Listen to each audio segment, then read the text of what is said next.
Good evening. Welcome to Left, Right and Centre. I'm Vishnu Shom. On the programme this evening, fresh political controversy has erupted with the Congress launching a blistering attack on the Prime Minister following the US President Donald Trump's remarks that India reduced its purchases of Russian oil, quote, to keep him happy. Trump claimed Modi, again, quote, knew I was not happy with the imports and hinted at potential tariff hikes on Delhi. The Congress President Mallikarjun Kharge questioned why Modi was, quote, bending before Trump, likening it to Mogambo Khushwa, while Jairam Ramesh, the senior Congress leader, mocked past events like Howdy Modi and Namaste Trump as futile forced hugs. The opposition has accused the government of compromising India's independent foreign policy under American pressure. Meanwhile, and this is separately, a report in The Hindu says a US lobby firm's disclosure filed with the Department of Justice showed that the Indian embassy in Washington contacted 3 high-level Trump administration officials on the 10th of May. That's the date of the Ops Sindoor ceasefire. The officials included the White House Chief of Staff, the US Trade Representative, and the National Security Council staffer Ricky Gill. The purpose was to discuss media coverage of the India-Pakistan conflict. Although the filing, comprising 60 entries, doesn't specify if the contacts occurred before or after the ceasefire announcement, it does highlight significant diplomatic engagement on that critical day. Joining us now, Sujit Kumar, BJP MP, Rajat Sethi, political analyst, Salman Soz of the Congress, and Tehseen Poonawala.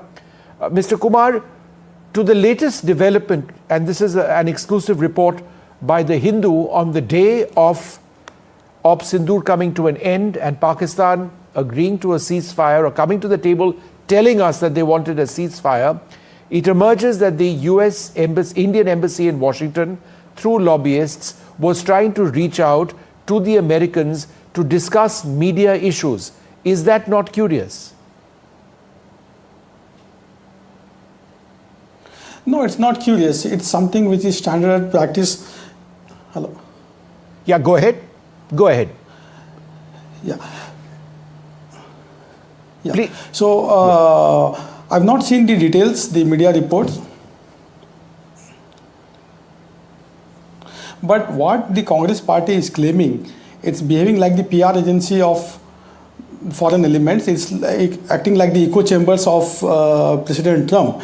A party which has a long history of succumbing to foreign interests is today lecturing us on what we should be doing on protecting our national interest, whether it's in Washington DC or in Moscow or in London. Salman, respond to that. Prime Minister Modi has categorically said many a times that there has been no mediation, whether from Washington or from Beijing, and it has become a sort of fashion now for foreign powers to claim mediation and to claim. I know that, Mr. Kumar, I understand that, and I've heard the Prime Minister's remarks in Parliament very clearly about what happened when J.D. Vance called him up. And he said that, look, if Pakistan hits us, we're going to hit them harder. There was never any question of India acceding to any request to bring an end to the military hostilities. What the Hindu has reported, absolutely, and what is actually there, because it's a public document, is on the day the ceasefire ended, India's government officials, our embassy officials, tried to reach out to the US government, 3 key officials, to discuss media issues. Could this potentially be the way the outcome of Op Sindoor was being reported in the West? Could it possibly be related to claims that the Americans were about to make on their alleged role in Op Sindoor? These are questions that must be asked. Therefore, since I don't have the answer, even if the Hindu reports are correct, do you not believe that it's curious? No, even if the Hindu reports are correct, I don't see anything wrong in this. Correct. Okay. Okay, let me, Vishnu. We are trying to correct the narrative. Yeah. Salman, go ahead. Mr. Kumar, I'll come back to you. Yeah. I think the gentleman clearly has nothing really to say except to make an assertion that the Congress is anti-national, the same Congress that fought for India's freedom, whereas this political party and their seniors were actually, they come from an era of being subservient to the British. But anyway, be that as it may, let us, if any Indian, anybody who loves India, would really be very, very worried about the direction of our foreign policy. In fact, the misdirection of our foreign policy. From the time of Operation Sindoor and the assertions of the US president and the silence in public of the Indian Prime Minister, that was part one. Part two of this story is when President Trump imposed tariffs, and then, of course, our oil imports, the trajectory of oil imports changed, the Russian oil imports. That's number two. Third, when the Americans went and pretty much kidnapped the Venezuelan president and his wife, one of the weakest statements that I've come across is by the Indian Ministry of External Affairs. Okay, so you made 3 points over there. Let me just quickly finish. What we've done is that we have basically yielded space, the space of the leadership of the global South. We've yielded it entirely. We're basically now showing everyone that we are afraid of the United States. That's what Prime Minister Modi has done for this country. We are basically, by going to China when we were having some trouble with the Americans, that showed how feckless our foreign policy was. And now, by the way, comes this Hindu report, which is, by the way, not just a report, it's based on Freedom of Information Act in the US. This is a public document where now it is not just that on Operation Sindoor on May 10th, there were high-level contacts between our people and the US No, government. but that's not uncommon, Salman. It's been happening from the 50s that America has used lobbyists. Congress governments in the past, everybody has used lobbyists. That's the way it works there. Let me just finish. Just one final point. That our people, through these lobbyists, were highlighting Prime Minister Narendra Modi's tweets for the attention of the US president. It is shameful. It is shameful. Okay, I'll get a response to that point. But Salman, I needed to fact check you on one issue. Point number one of what you said, when you said that India has been by and large silent on the allegations of the repeated assertions made by the US president, and I presume you are referring to his claims that he brought an end to Op Sindoor, right? In fact, the parliament, Parliament, Prime Minister Modi has issued a very lengthy statement on this. That is after repeated requests by the opposition that he say something. He was silent. We had to push him. We had to keep pushing him. But he did make a statement, and Salman, it was not a small statement. I have read that statement. I've heard that statement. And I will tell you right now what that statement was about. I don't have the document. In that statement, Salman, half a second. No. Salman. Nobody can accept that our foreign policy is going in the right direction. That's a separate point. How bad things are. I think you've raised some important points, but I do disagree, Salman, with the point when you say the Prime Minister has not responded, the opposition has made him respond. His response in Parliament, talking about the events of the 5th of May, was fairly comprehensive. He received 3 or 4 phone calls from J.D. Vance. He was with our military leaders. He was not able to take the call. He called back J.D. Vance, who said there would be a Pakistani escalation, to which the Prime Minister says, if they escalate, we'll hit them harder. You can check what I said. This is exactly what Modi said in Parliament. And therefore, where is the question of India telling America, ki aap please isko band karwaiye? That's not what has happened. That is after repeated Yeah, but he made a statement in Parliament, and a very long one. Repeated insults by Okay. Hold on. Let Rajat come in. Otherwise, Rajat is going to walk away. Rajat, please respond. Rajat should not walk away. Rajat, don't walk away now. Rajat, go ahead. So Vishnu, what I'm failing to understand, what is Congress party debating? What do they even want? They wanted a response, like in every responsible opposition should ask, and the parliament was the right floor where the Prime Minister came in and gave a detailed response to that. And it was one of your challenges when we were feeling the heat that a lot of people are not understanding India's perspective. I mean, we were talking as if it was not even falling onto the right ears. And I have been saying it consistently that why don't we go out and deploy these PR agencies, because that's the language that the US Congress understands and the US White House understands. That is their problem, and that is perhaps their culture. I mean, and I'm very happy that actually there are PR agencies who've been hired by the Indian departments or our embassies there or the high commissions there around the world to actually engage. It was foolhardy on Congress's part that they allowed. I mean, and you know, they come in and they talk about narratives, and with the fame of Sharm el-Sheikh, we all know what kind of dumps India's foreign policy wasn't for all these years. So let us not even go down that road. I mean, I don't want its country's image and country's position, and countries should use every resource that is at its disposal to manage the affairs. Pakistan, for instance, gave away the entire crypto policy to one family in the US, and they were reaping some benefits out of it. See, this is the transactional nature of the US as a state. You need to learn the ropes and follow it.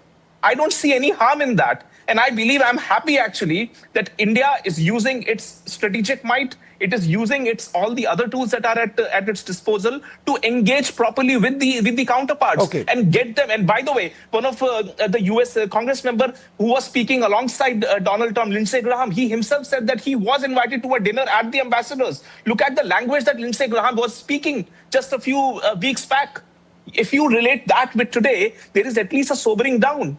And I believe these are all the channels, all the engagement levels that you need to deploy to the hilt to ensure India's interests are protected and preserved at every place possible. Okay. Tehseen, Mallikarjun Kharge has said, and I quote, "I do not understand why Modi is bending before him." In other words, Donald Trump. "This is harmful for the nation.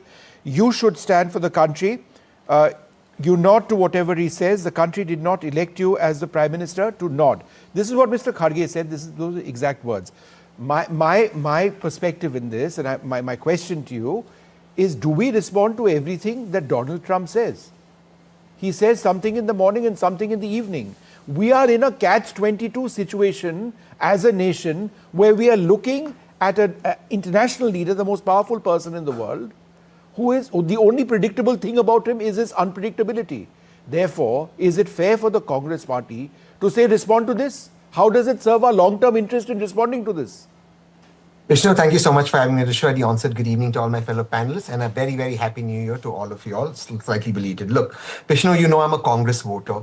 You know I vote the Congress. I support the Congress. But as so far as Operation Sindoor is concerned, I stood by the government. It was a fabulous operation where we smashed Pakistan. And I believe when my Prime Minister says in Parliament, his statement, you're right, was very clear. Nobody intervened.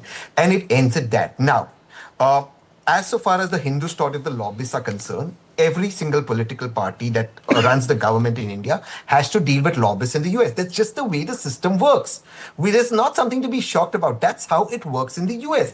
For example, if somebody comes to India, we don't have lobbying in India. So they meet up the ministers, the bureaucrats. There's a direct thing. Now, the Pakistan connection. Rajat partly is right. Pakistan struck a deal, but not with the United States of America, with one family, Trump on crypto. India can't do that. We are a democracy. We can't go and give Trump private deals. We have to strike government-to-government deals. So all of that are facts that we cannot ignore. And ultimately, I don't think any prime minister surrenders India's interest, no matter what we say publicly. The fact of the matter is, I think where I would like my prime minister to respond a bit more is two facts. And okay, also the data does not bear out. The September, October, November data does not bear out. We reduced Russian oil import, but December we've really reduced it. That's non-disputable. So the average will come down. What I want the Prime Minister or the government to do is not respond to everything Trump says. What we need to do is to assure the people of India what is our policy going to be and how we tend to respond. A consistent policy, which in foreign affairs, I agree with Salman. We seem to be taking an ad hoc approach. We don't have a consistent foreign policy. It seems to be a policy that is more personalized rather than a nationwide foreign policy, not just on the US, on other issues. The second thing that I would like to sort of bring to the attention, this whole issue about Venezuela. What do you want India to do? Global South. Look, at the end of the day, Trump's also sort of shown a thumb to the BRICS. Brazil, Russia, India, and China, right? By abducting what they call was not an elected president, or many people believe was an elected president of Venezuela. What are we supposed to do? We stood by, we think international law should be followed. What was the EU's statement? What was Britain's statement? What was the British Prime Minister saying? But shouldn't we have issued a stronger statement condemning Donald Trump? Look. No, I'm asking you for your personal opinion. Should we or My should we personal not have done opinion is that? we should not. My personal opinion is my nation's interest is right now maintaining But I relations could with flip that President question Trump. and ask Salman that same question. Salman, if the Congress No, were we in don't have to power, take on Trump. would the What we Congress, need to do being in power, is- have issued a statement that They Donald wouldn't have. Trump has No, it's kidnapped not it's- the leader of a Vishnu, sovereign nation? Would you have done that? Would the Congress Vishnu, have I done would that say if you it's were in not power? Vishnu, this is not a hard question for me. It's not a hard question for the Congress party. This should not be a hard question for India. Reply to my question. The least, yes, the least the government should have done, the least. I'm not saying that you go and condemn Donald Trump and all that. That's not what I'm saying. What I'm saying is the government of India could have at least made reference to the UN Charter. Okay. It's an oblique way to make yourself heard and say, we must respect international law. By the way, if America says, and they have asserted, J.D. Vance asserted in a tweet or a post, that this is our hemisphere, right? So are they suggesting that the Eastern Hemisphere belongs to somebody else? Can India allow that? India can never allow that. So that kind of language we cannot let it pass. We are India. We're the largest country in the world. Can anybody say that the government of India has really done a good job of protecting India's vital strategic interests, its leadership of the global south, its leadership in the international community? I don't think so. Okay. I don't think so. That's debatable, but be that as it One may, second, Mr. can I- Kumar, Mallikarjun, and I need to start wrapping this up, Mallikarjun Kharge said, and I quote, I heard an audio today wherein Trump said that he knows that Modi respects him and listens to him, and he's talking about Russian oil. That's the context. What does this mean? It means that Modi is under his control. I am reminded of a dialogue from Mr. India, Mogambo Khushwa. How would you respond to what Mallikarjun Kharge has had to say? Mr. Kumar. Vishnu, quickly on the Venezuela thing, I think Mr. Soos should read the statement of our Foreign Minister, Dr. Jaishankar. He has categorically said that the parties should adhere to international norms and should exercise restraint. He has also tweeted about it. I think he should check that. Coming back, to Tehsin's comment that the Indian foreign policy has become ad hoc and there is no coherent policy, I'll completely disagree with him. India's foreign policy has been articulated many times by our leaders. Strategic autonomy is our foreign policy. Multi-alignment is our policy. Unlike in the past when Congress was in government, it was completely confused about India's interest. So national interest, strategic autonomy is the policy that we are pursuing at this point of time, and it's not an ad hoc policy. Coming back to Mr. Kharge's statement, I mean, he's such a senior leader. I really regret to say that, he's acting like the PR agency of Donald Trump. Just to score some brownie political points, sacrificing national interest. I think when I don't even think it's worth responding to what Mr. Kharge has said, because Donald Trump, as you have rightly observed, has been saying 20 different things in an hour. So if he is saying that Prime Minister Modi should keep me happy, well, that's his view. But Prime Minister Modi has Prime Minister Modi has the job to keep 140 crore Indians happy, and that is what he has been doing. And I don't know in what context Mr. Trump said that, but there has been no let up in the purchase of Russian oils. Even in December, we bought 1.2 million barrels of oil, which is slightly less than what we had bought in the previous months. And in 24-25, we bought, almost 33% of India's crude oil demands were met by Russia, which is slightly, of course, less than No, but that's coming FY23-24, down but that is because of the market needs. Russian market oil demand, entities, not because of Donald Rosneft Trump. is being- So numbers, numbers statistics don't lie, data don't lie. I think they should read at the numbers. Okay. All right. Look, gentlemen, I'm out of time. Sorry, Tehsin, totally out of That's time. okay. I'd like to thank all of you very much for being with us. Donald Trump triggers reactions, very strong ones. It's now a political story over here after what he seemed to suggest was Modi trying to pander to his interests. I'm sure the BJP would disagree, and indeed they have. We'll leave it over there.